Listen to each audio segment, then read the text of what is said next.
आली रे आली, आता शिंदेंची बारी आली। देवेंद्र फडणवीस यांनी आता एकनाथ शिंदेंच्या मागे चौकशीचा सशिमिरा लावला अशी चर्चा आहे बरं का। प्रकरण काय आहे सविस्तर बघणारच आहोत। तत्पूर्वी तुम्हाला माहितच असेल की राज्यात गेल्या काही दिवसांपासून भाजप आणि शिंदे गटात अंतर्गत धुसफूस सुरू आहे अशी चर्चा आहे। त्यांच्यातील नाराजी आणि वाद अनेकदा चव्हाट्यावर आलेत।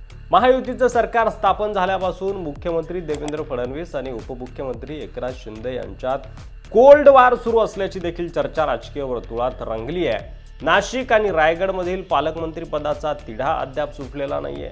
आगामी स्थानिक स्वराज्य संस्था निवडणुका देखील भाजप स्वतंत्र लढणार का असा प्रश्न राजकीय वर्तुळात निर्माण केला जातोय आणि त्यावर दोन्ही पक्षाचे नेते दंड थोपटून एकमेकांवर शाब्दिक हल्ले करत आहेत।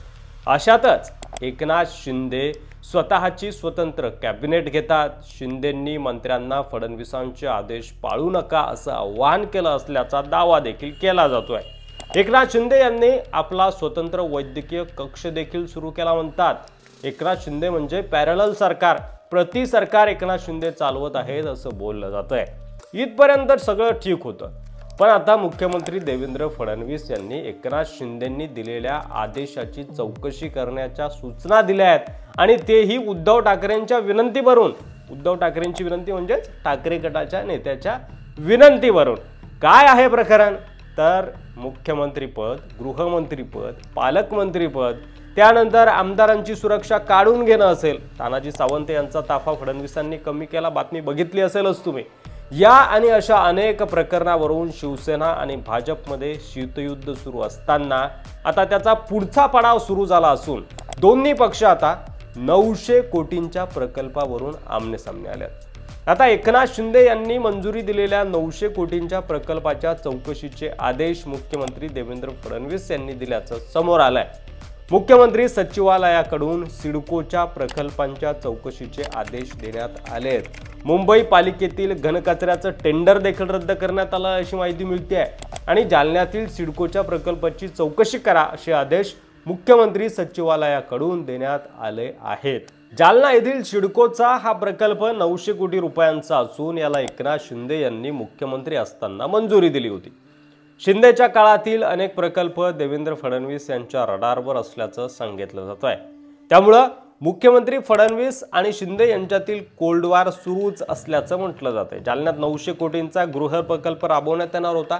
आर्थिकदृष्ट्या हा प्रकल्प तोट्याचा असल्यानं 2020 मध्ये तो रद्द करण्यात आला होता, पण फेब्रुवारी 2023 मध्ये शिंदे मुख्यमंत्री असताना आर्थिकदृष्ट्या अडचणीच्या असलेल्या प्रकल्पाला हिरवा कंदील दाखवण्यात आला। 3 वर्षात सिडकोनं भूमिका का बदलली, युटर्न का घेतला, रद्द करण्यात आलेला हा प्रकल्प पुन्हा का सुरू केला याची चौकशी करण्याचे आदेश मुख्यमंत्र्यांकडून देण्यात आलेत। प्रकल्प सुरू करण्यात आला त्यावेळी एकनाथ शिंदे मुख्यमंत्री होते। एकनाथ शिंदेकडे असणाऱ्या नगरविकास खात्याच्या अखत्यारीत सिडको येतं। आता जालन्यातील बदनापूरचे शिवसेना उद्धव ठाकरे गटाचे माजी आमदार संतोष साबरे यांनी ही बाब मुख्यमंत्री फडणवीसांच्या निदर्शनास आणून दिली। त्यांनी या महिन्याच्या सुरुवातीला मुख्यमंत्र्यांकडे तक्रार केली। सिडकोनं 2023 मध्ये घेतलेल्या युटर्नची चौकशी व्हावी। या युटर्नसाठी एका दुसऱ्या खासगी कंपनीच्या अहवालात फेरफार करण्यात आल्याचं साबरे यांनी मुख्यमंत्र्यांना लिहिलेल्या पत्रात नमूद केलंय। तर या पत्राची दखल घेत मुख्यमंत्री देवेंद्र फडणवीस यांनी 7 फेब्रुवारीला चौकशीचे आदेश दिलेत। तशा आशयाचं पत्र सिडकोच्या व्यवस्थापकीय संचालकांना प्राप्त झालेलं आहे अशी देखील माहिती मिळते। त्यांना या प्रकरणाची चौकशी करून अहवाल सादर करण्याच्या सूचना आहेत। विधान परिषदेचे विरोधी पक्षनेते अंबादास दानवे यांनी देखील मुख्यमंत्र्यांकडे हा विषय मांडला होता आणि प्रकल्प रद्द करण्याची मागणी केली होती। त्यामुळे आता शिंदे फडणवीस कोल्ड वार काय वळण घेतं हे पाहणं महत्त्वाचं ठरणार आहे आणि आता या कोल्ड वारचे काय परिणाम येत्या काळामध्ये महाराष्ट्राच्या राजकारणामध्ये दिसून येतात ते देखील पाहणं महत्त्वाचं ठरणार आहे। शिंदेंना फडणवीस आता साइडलाईन करत आहेत का, यावर तुम्हाला काय वाटतंय? तुमचं मत कमेंट बॉक्समध्ये लिहायला विसरू नका। शिंदे फडणवीस कोल्ड वारवर देखील तुमचं मत नक्की कळवा। अशाच माहितीपूर्ण व्हिडिओसाठी मराठी मंडळीवर नवीन असाल तर सबस्क्राइब करा। पुन्हा भेटू पुढच्या व्हिडिओमध्ये, तोपर्यंत रजा घेतो। धन्यवाद। जय महाराष्ट्र।